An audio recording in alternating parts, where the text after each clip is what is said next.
Hello, everybody. Welcome to the unbelievably cute class that Hillary's going to do for us. I just wanted to take a quick minute to introduce Hillary to all of you in case you didn't know who she was.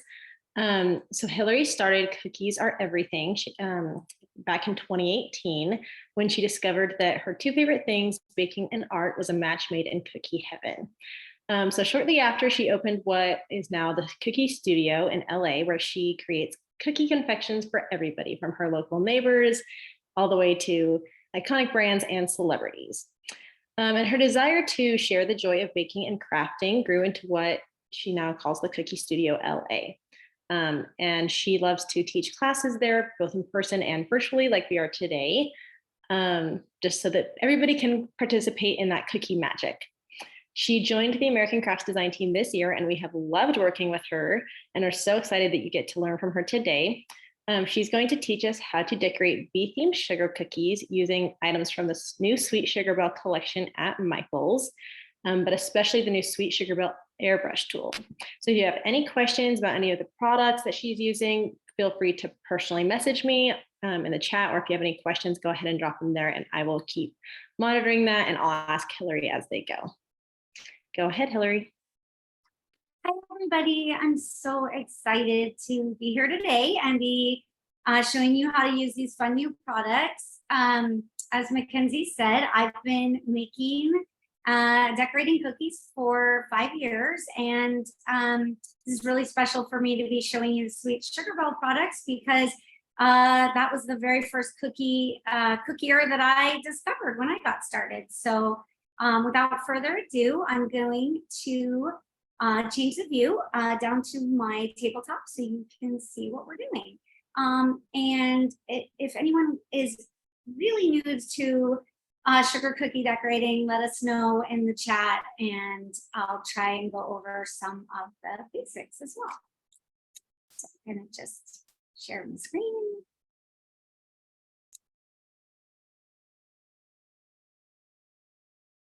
Okay, so these are the cookies, adorable, unbelievably cute designs that we're going to be doing today. This little cute bee, and this is the airbrush. This was created using the new airbrush tool.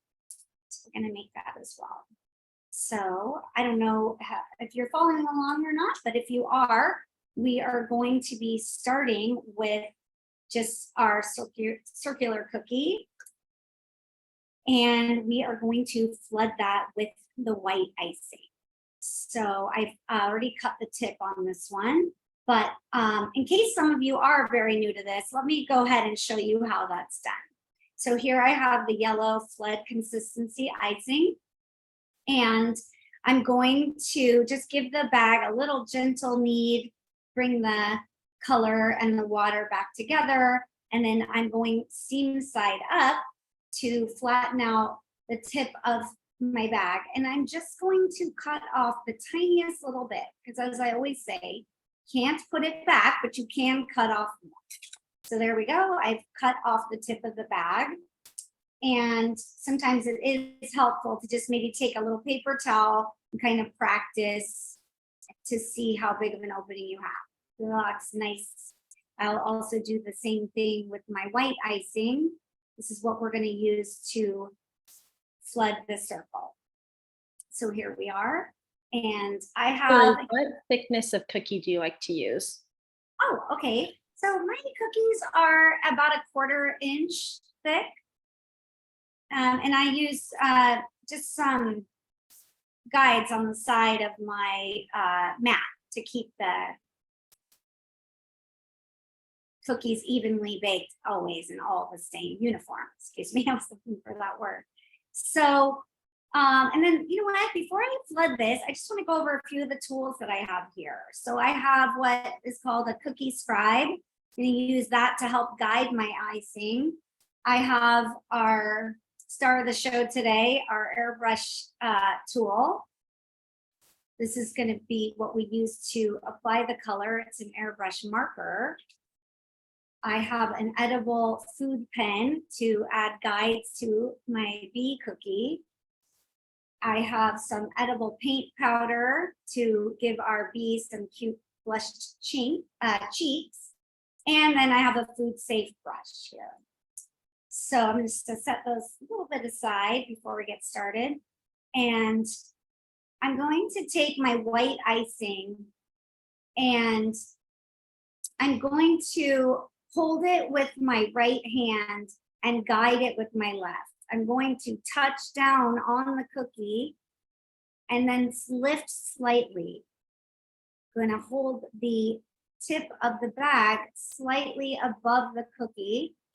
I'm going to turn the table around, all the while just doing an even, steady pressure on the bag. Don't need to squeeze it too hard. Now that I've got my outline, I'm going to, holding the bag about 45 degrees, squeezing a little harder, I'm gonna fill that in. And I find that I have the most success if I follow the shape, starting on the outside and slowly working my way toward the center of the shape. Trying my best to fill in all the empty spaces. This way I'm letting the icing do the work for me.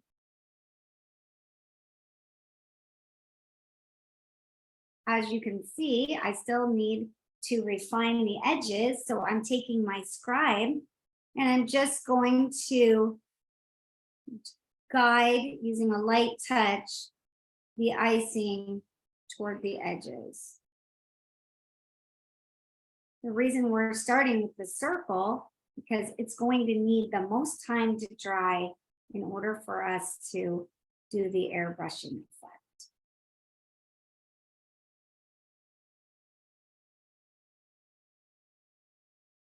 Once that I get the circle flooded, I like to pick it up, holding it in the palm of my hand. I give it a gentle tap. That sort of helps release some of the air bubbles, if there are any, and just sort of fill it in and smooth it out. And I'm going to take that and I'm just going to be setting it aside to dry. Okay. So now that our circle is set aside to dry, we can start with our bee. So I'm just going to show you really quick that I've sort of set up some of these already, and here they are sort of in the steps that it takes to complete them. So we're going to start with the bee shape. How long between icing do you wait to let them set? So it really depends on what you're attempting to do. For example, with the circle, we're going to be leaving that for quite a long while. So you want the surface of your cookie to be pretty dry and stable before you would set something like a stencil over the top.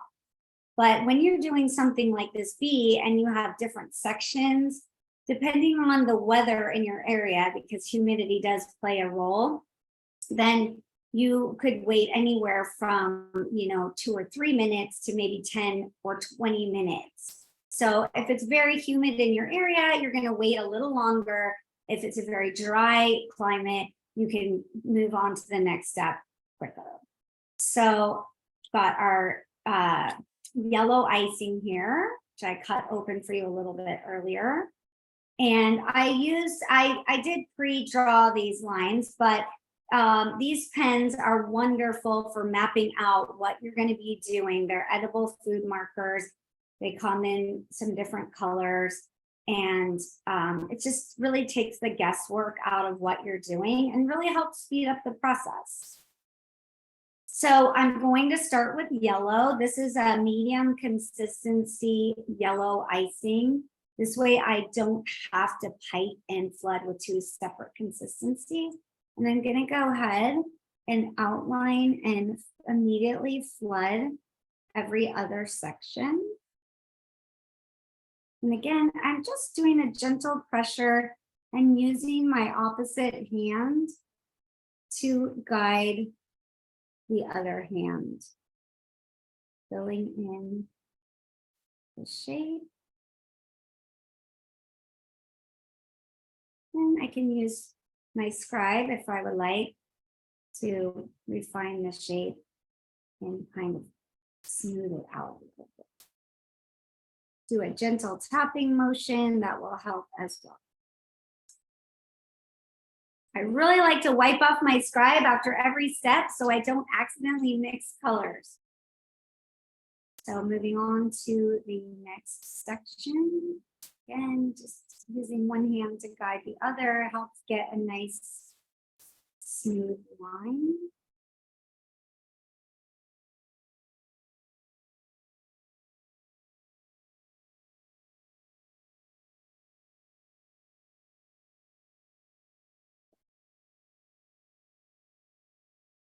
Doing small sections like this, it's really nice to have a little bit thicker of icing. That helps it prevent the icing from sinking down in or getting what's called a crater, which after all your hard work, you don't want a little hole in your icing. Do the final section.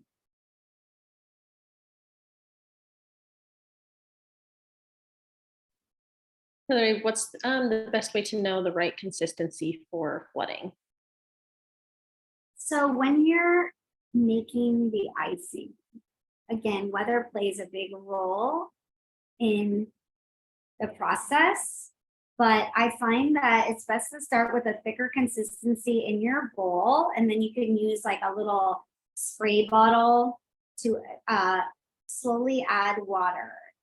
I like to hold my spatula into the air, and if I get a nice ribbon, not too fast, then I feel like I've gotten the right consistency. If the ribbon falls very fast, your icing is probably too thin.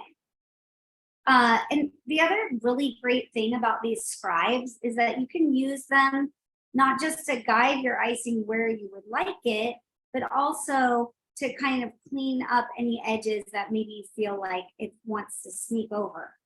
You just use that side of your scribe to smooth out the edge of the paper. So now we have our yellow stripes. And if we had all the time in the world, we would set that aside for 5 or 10 minutes and let it dry. But we're going to move on to the next section, and that's going to be the black stripe. So here I have one already ready, and I've got my black icing. Black icing can be a real, challenge. It doesn't leave a lot of room for mistakes. And you do need to use a fair amount of food coloring in order to achieve a black color. So I do recommend cutting a smaller hole in the black and maybe going with a little bit thicker of a consistency on it.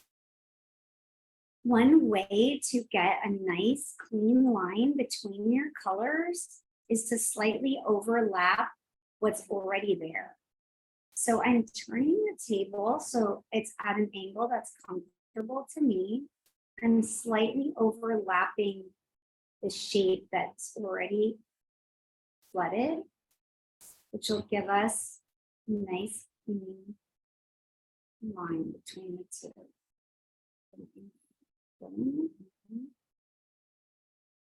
Because it is a small section, I really like to use my scribe to kind of adjust it and get out any air bubbles that may be beneath the ice.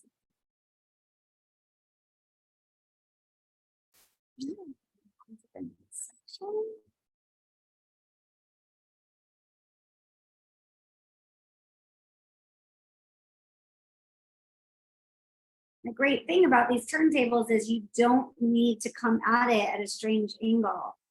You can turn it to whichever way feels right to you. And it holds your cookie in place quite snugly.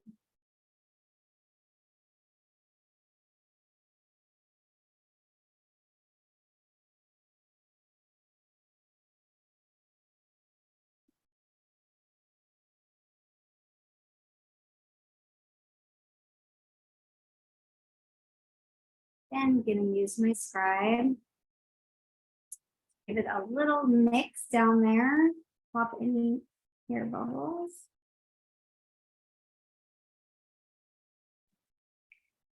We have another question. How did you get the shape of the bees? Did you freehand it or did you use a cookie cutter? So I don't know if you want to show the cookie cutters that you used. Yes, so I used this cookie cutter, which could be as many sweet Sugarbelle cutters are a multiple use shape. So it can be a bee or it could be a adorable bunny. And I use that to make it.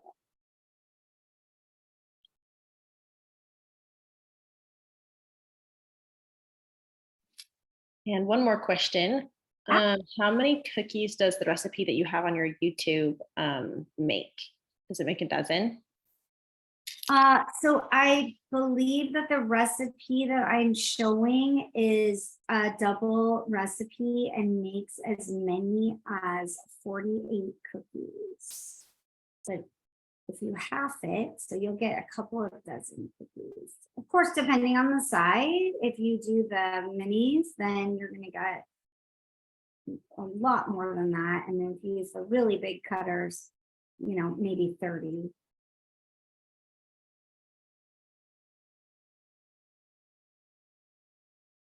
Okay. So with this, you definitely want to give it a little time to dry before you move on to the next step. You want your, give your black some time to dry. Black can be tricky, so the more time that it has to dry in between steps, the less likely you are to have any kind of color bleed. But again, you know, weather does play a role. Another great thing you can do if you want to hurry the process is take a small table fan and point that at your cookies while they're drying. That will give the cookie a really nice shine and help it to crust over and get to the next step faster. So we're going to set this aside and move on to our next step. And our next step is adding some wings. So I'm going to take some medium consistency white. And I'm going to start with I'm going to do one at a time. So I'm going to start by doing a little outline, consistently, evenly pressing down on the piping bag, and then pressing a little bit harder in order to fill it in. And again, following the shape from the outside toward the center on these bigger areas is really helpful for success. And then we're going to move right in and do the other wing.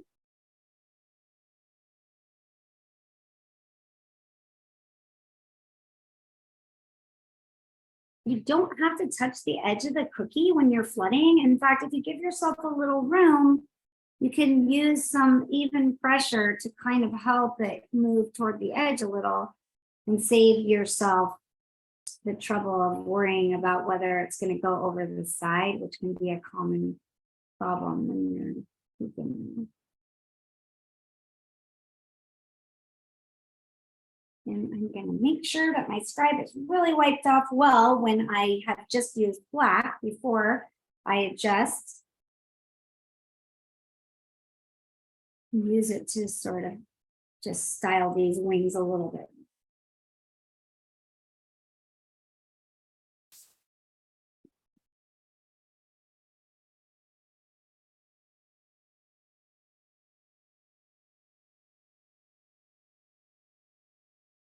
All right, so we're gonna put the bee aside for a few minutes so we can now do the airbrush of our circle. Or now we can airbrush our circle, excuse me. So I have a circle here, already flooded.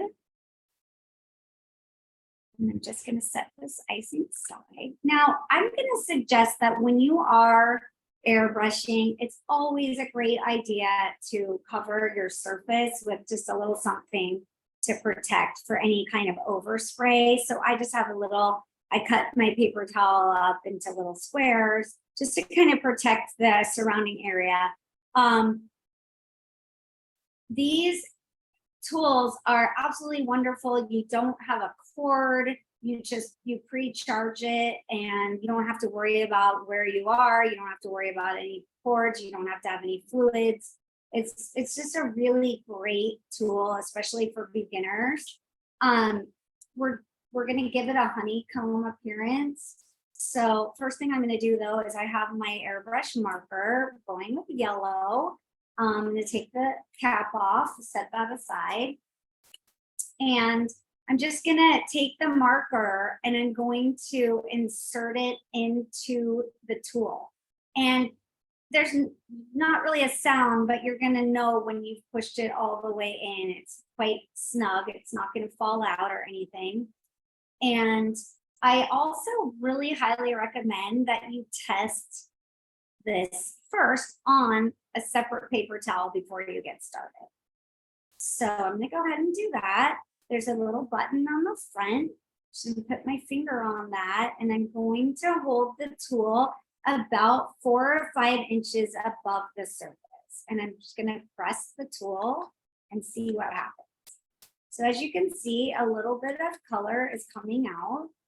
The closer I get, the more concentrated the color will be. The first okay, I cracked myself up. Okay, so the further away that you get, you're going to get more of a spray. So if you get close, it's a very tight color and application. And if you get further away, it's more of a spray. So I practiced that a little bit on a paper towel. Always a good idea. Even after all these years, I always practice on a paper towel before I get started. Take my cookie. And again, you really want your cookie to be very dry before you get started. And I'm just going to lay the stencil over the surface directly. And just find the placement that feels right to me. And you can, if you want, use another tool, for example, the back of your Scribe, to hold it down. But I'm not sure that that'll be necessary in this instance.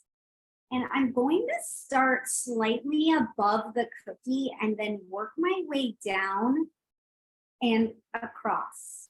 So we're going to do a couple of passes. I'm starting above. I'm holding it pretty far, maybe about 6 inches, and then slowly and evenly going back and forth across the stencil. And I'm going to do 2 passes. If you hold it directly down, you're going to get less of a breeze, which will hold your stencil in place. So again, slowly and evenly across the surface, all the way down.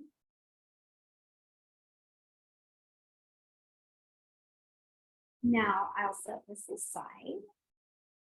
And I'm very carefully going to lift the stencil. I'm going to lift it straight up and over. So it's 2 motions. First, I'm going to lift it up, then I'm going to lift it over, and I'm going to pull it away. And that prevents me from smearing all that hard work that I just did. So I'll set that aside. I'm going to pick up our cookie. You can see we have a little area that's clean, and here we have our airbrushed cookie. What do you guys think? All right, so I do want to set that aside to dry for a few minutes before we do any more decoration on it, because I don't want to smear that beautiful stencil work. And so I'm just going to set that off to the side. How long does it take for the airbrush markers to dry? It is really pretty quick, only a few moments. If you're going to be doing layering, any kind of layering, I would say just say that you're airbrushing a dozen cookies. Once you get to the 12th cookie, you can go back to cookie number 1 and do more work on it, depending on how heavy-handed you are with the tool.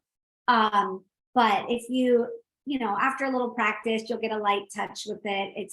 The learning curve on this is almost none. It's so easy to use. And you can definitely, however long it takes you to do about 10 or 12 cookies is enough time. That's helpful. Okay, so we got that drying off to the side, and now we're going to come back to our bee and give our bee a little bit of character. But before I do that, I am going to just wipe off. As you can see, did get a little bit of overspray, so maybe a larger paper towel next time. I'll just wipe that off.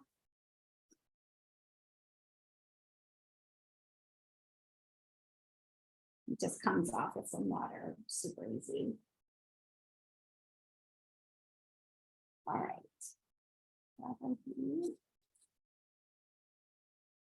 All right, so here we have our bee all dry and ready to give it a face.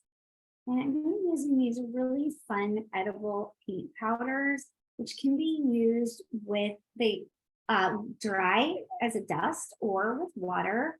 And they come in these little pots. So I poured some into this little external pot to just have an ease of use. I'm going to dip my food safe brush into the color.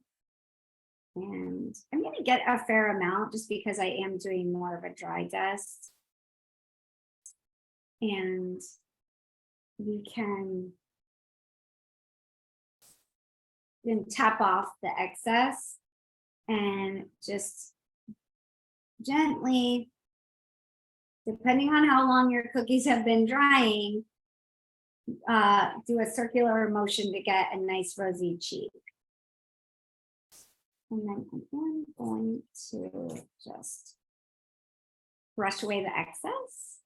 You can see that we have a nice little rosy cheek. And if you add water, which I can do, just add like a tiny bit of water just to show you, you're going to get an even deeper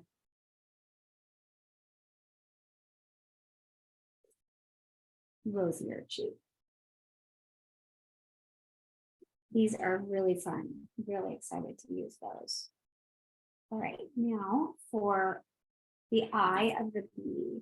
I actually have some piping consistency black, whoops, it just bled right out of there. I forgot that I already cut the tip, but good thing is my hand was blocking. Okay, so I like to take a paper towel before I do the eyes, and I like to just test my icing on the towel, make sure that it's not settled and it's the right consistency. So as you can see, this icing is sort of standing up on its own, and that's what I did like for you doing eyes and detail work. So I tested that. I'm going to wipe off my tip so it's clean. I'm going to hold the bag straight up and down where I would like the eye, and I'm actually just going to bounce it up and down 3 times in the same place while squeezing to get the nice round eye. And then I'm going to take my Scribe and just tap the top of the eye to settle it a bit. And if you want, you can do a little bit of a gleam in the eye using the white. Just do a very light touch to it to get that little gleam. You guys see that?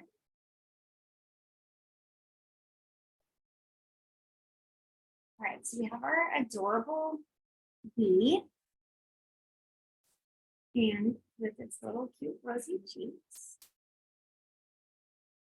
Just gonna set that aside. And if you have a fan or a dehydrator, which is another way that people dry their cookies, you can set your cookie in there and that'll help it dry faster as well. All right, so now we have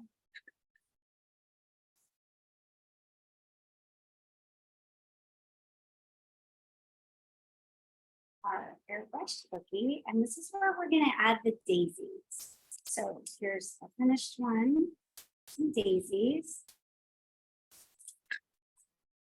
And for this, I like to use a very stiff consistency icing. So stiff, it could just practically stand up on its own or walk away. And what we're gonna do is we're going to do something similar that we did with the eye, but then at the end, we're gonna give it like a little bit of a kind of a swoop and pull the icing.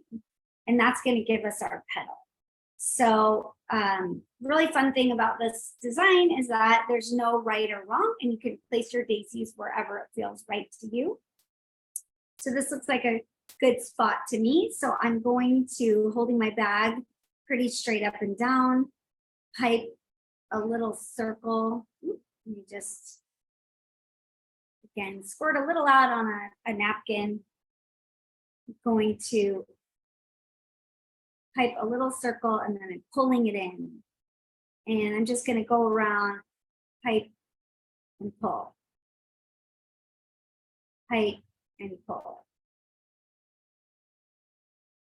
and pull.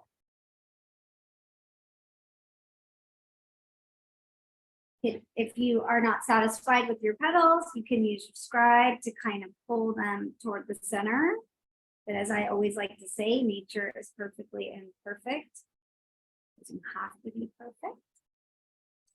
And then I'm going to take some yellow and just give it a little center.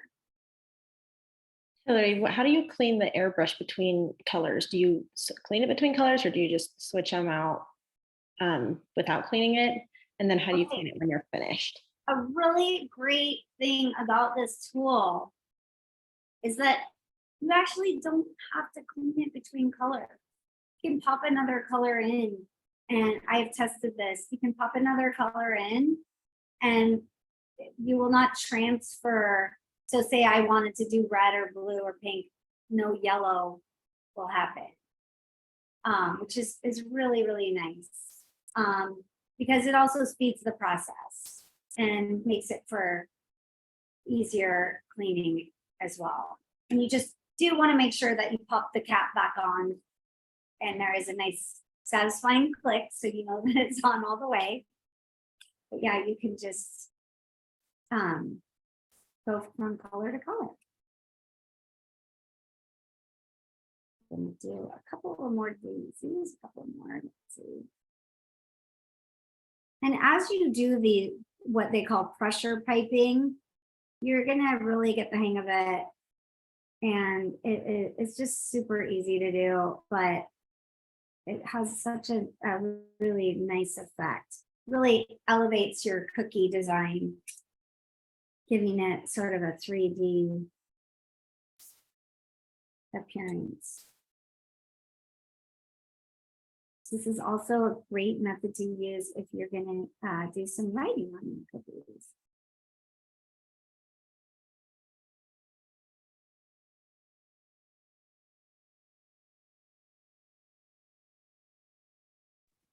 One more question.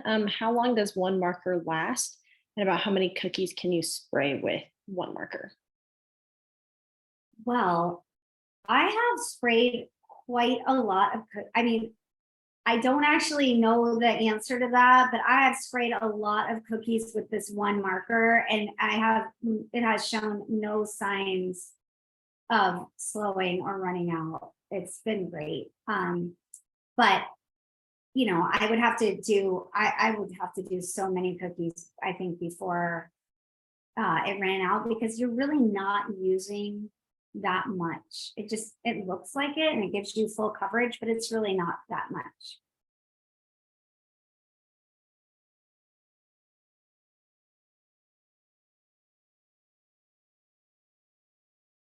do a couple more of these.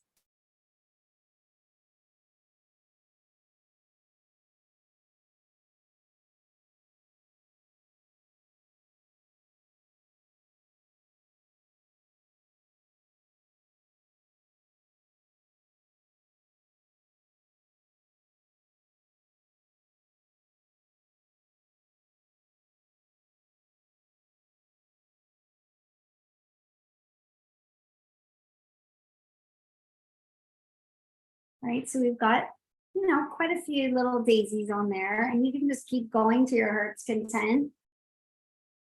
There's no right or wrong, as I said.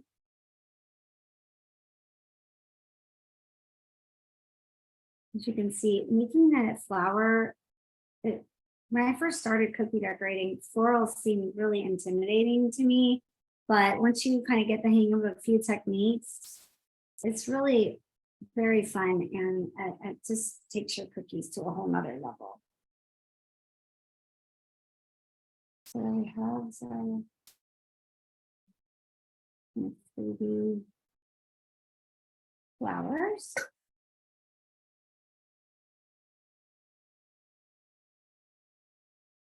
So what do you guys think? Do you have any other questions?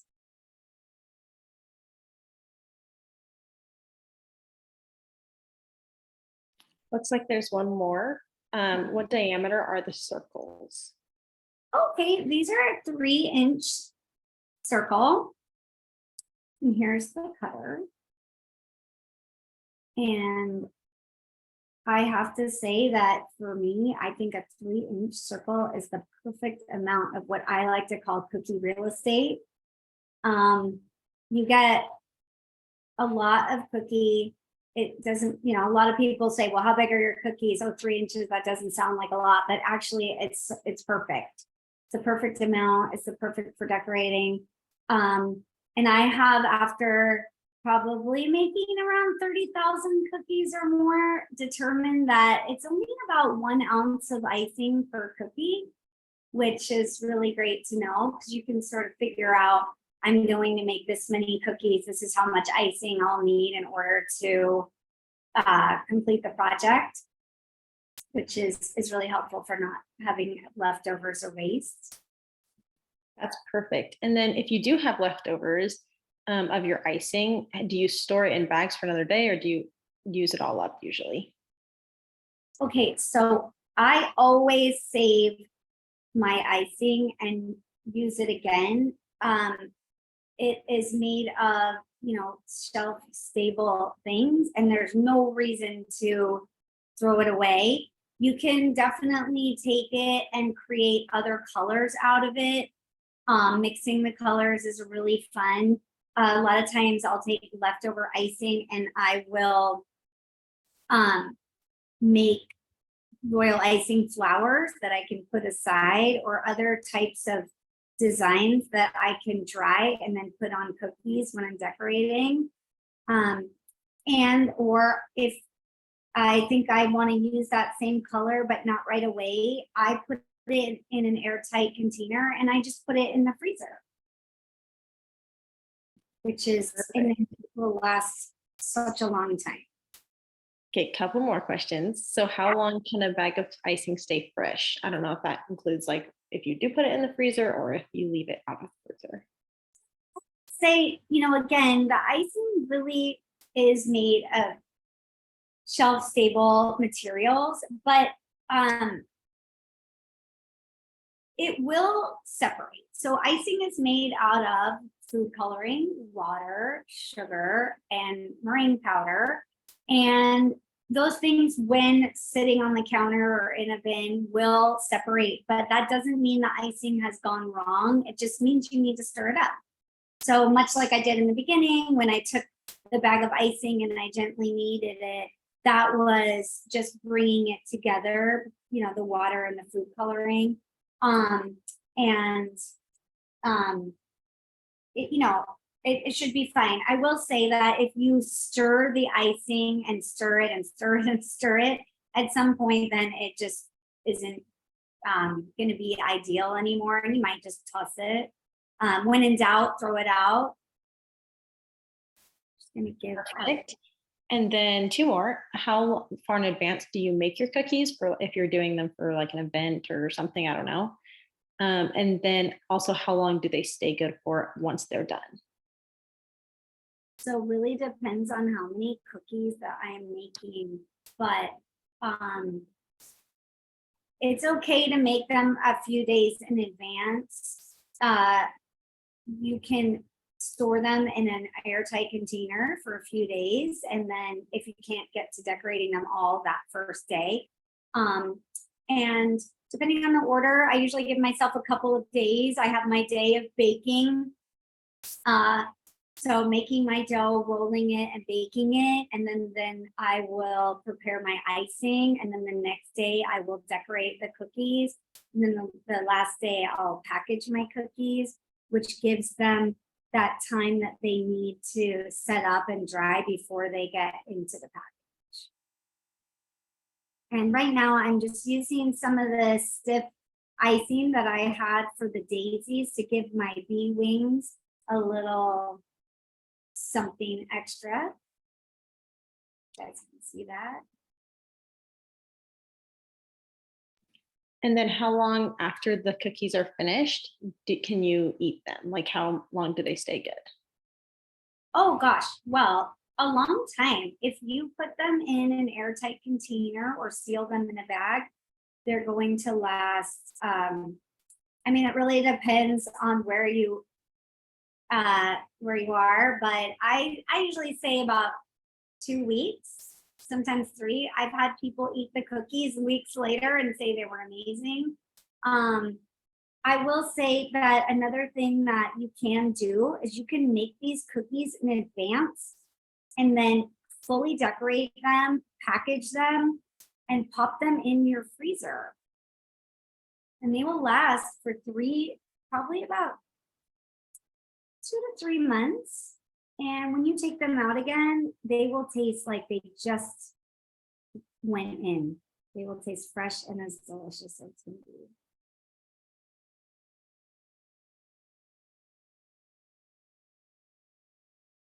Let me show you the difference between, I don't know if you guys can see this, but in this cookie, it was dried using a fan. Can you see that there's a shine on it? So this got a nice shiny finish. This cookie, excuse me, was not dried with the fan. I don't know if you can see that. It has more of a rough, no shine at all. So there's nothing wrong with this cookie whatsoever. So if you don't have a fan or a dehydrator, you can just set your cookies aside and they'll dry beautiful. But if you want them to have a little bit of a shine, you can put them in front of a fan or in a dehydrator and you'll get that nice shine.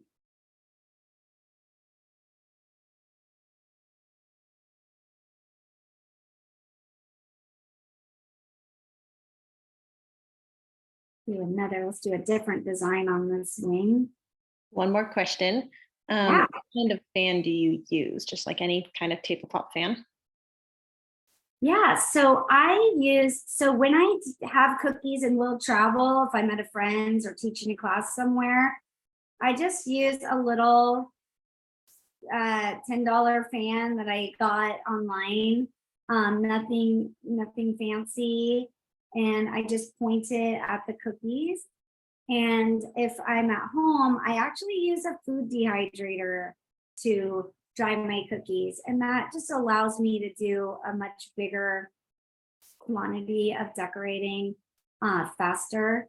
And I just put it on a low heat, put the cookies in there. And again, like many things related to baking, weather and humidity does play a role. So depending on how humid the day is, sometimes they have to stay in front of the fan longer, and other times it's quick. And then based on, I guess humidity probably plays a role as well, but how long do you usually leave them in your dehydrator, your food dehydrator? So before moving on, maybe 30 minutes. Like, so if I'm doing circles or just solid shapes, I'll leave them in a little longer. 30 minutes or more. I live in a very humid area. And I don't have air conditioning. So I need that dryer to help me. What can happen when you're drying cookies that is very frustrating is if the top crusts over and dries, but the bottom is still very wet. So if you don't leave it in for that extended amount of time, you get kind of a little shift in the icing and it can crack the top. So if you don't want that to happen on the larger flooded surfaces, you leave it in longer. But if you're working on something smaller like this, and you're just looking for getting to the next step, you can leave it in for, 5 or 6 minutes. It should be fine to move on.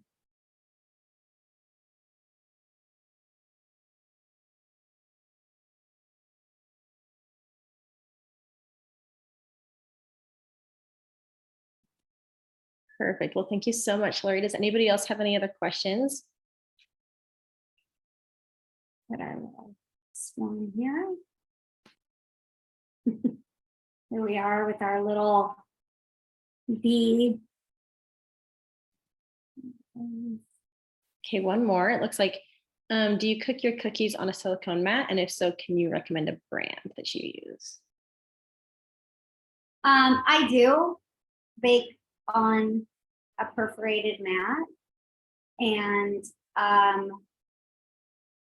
I do use, I use a bunch of different brands of them. So there's a difference between a silicone mat and a perforated mat. The silicone mat works fine, but parchment paper will also work great if you're going to do the silicone mat. And I like to use just like a natural parchment. But if I'm using a perforated mat, I love that because it's literally holes in the mat, which allows some air circulation, and it gives the bottom of your cookies a beautiful, even finish.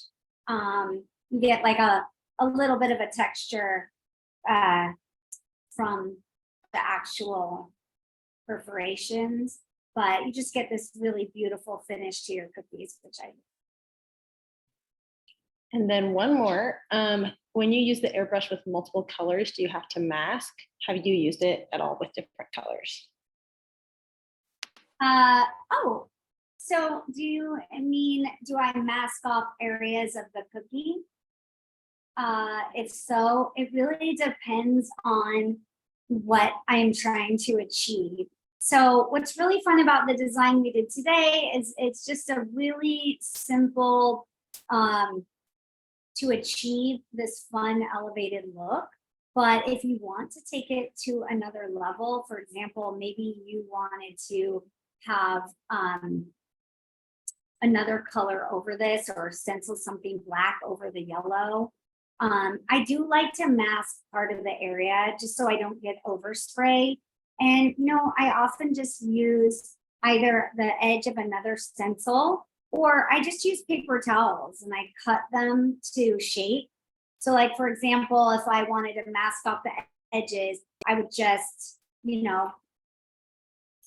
cut maybe a circle in the paper towel. I don't know how good I'm doing here on the fly, but you get the idea. Oh, I made a heart. Oh, maybe we want to airbrush a heart. So I would mask off the area, and then this would make it so that I did not get the fluid on the outer edges.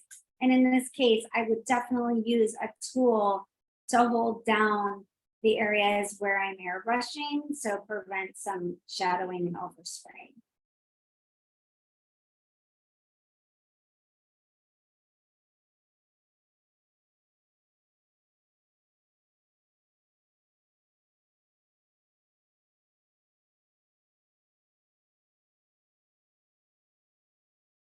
So do you guys have any other questions? So if nobody has any other questions, let me just say that you might think of some later, in which case you are very welcome to reach out to me. I am on all the social medias. I'm known as Cookies Are Everything or the Cookie Studio LA. And as mentioned earlier, I do teach classes both in studio and online. Everything you saw here today, I was Sweet Sugarbelle related from Michael's, and I will say I am a lifelong Michael's fan, and so I was really honored to share this class with you today. If you have any questions about it or you think of them later, you can DM me.